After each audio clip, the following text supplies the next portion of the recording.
Hello বন্ধুরা, তোমরা সবাই কেমন আছো? তো আশা করি ভালো আছো, আর তোমাদের ভালোবাসাতে আমি অনেক ভালো আছি।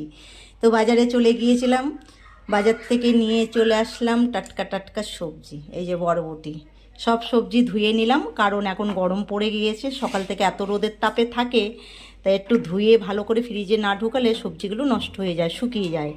আর টাটকা শীতকালের মতন, শীতকালে যে সবজি খেয়ে মজা, একদম টাটকা টাটকা সবজি, গরমকালে সেটা হয় না।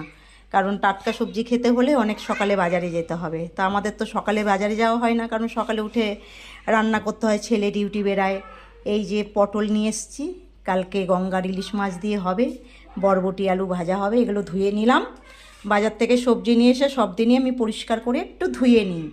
তার রান্না করার সময় কেটে বেশি ধুতে হয় না, তাড়াহুড়োর সময় তাড়াতাড়ি করে এক ধোয়া দিয়ে দু ধোয়া দিয়ে রান্না করা যায়। কিন্তু বাজার থেকে এনে সব সবজি পরিষ্কার করে ধুয়ে নেওয়া উচিত। যেরকম আলু, পটল, উচ্ছে, বেগুন, লঙ্কা, এগুলো আদা, এগুলো ধুয়ে পরিষ্কার করে ফ্রিজে তুলে রাখুন। তারপর এই যে মাছ নিয়ে এসেছি, গঙ্গার ইলিশ মাছ। তো বেলায় একটু বাজারে গিয়েছিলাম, তো মাছ সেরকম ছিল না, এই মাছটাই জ্যান্ত ছিল, একটু জ্যান্ত মাছ নিয়ে আসলাম।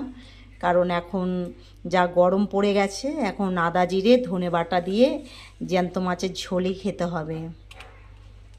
আমাদের মাছ একটু বড় বড় করে পিস না করলে ছেলে আবার পছন্দ করে না, এই জন্য মাছ কিনলেই মাছের পিসগুলো একটু মোটা মোটা চওড়া চওড়া একটু বড় বড় করে করতে হয়।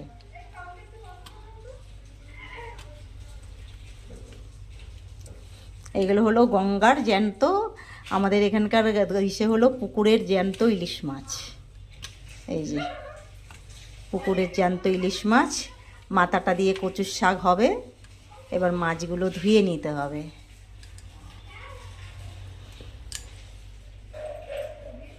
পুকুরের জ্যান্ত ইলিশ মাছের মাথা দিয়ে কচুর শাক হবে, আর ধনে জিরে আদা বাটা দিয়ে আলু পটল দিয়ে মাছের ঝোল হবে।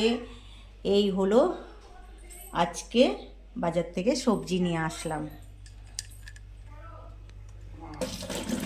এই টাইমটা সবজি মাছ সব কিছুই একটু বাজারে দাম হয়, তা সবজি বেশি কিনিনি, কারণ ফ্রিজে উচ্ছে আছে, কারণ সবজির অনেক দাম। সবজি নিয়ে এসে নষ্ট করে লাভ নেই।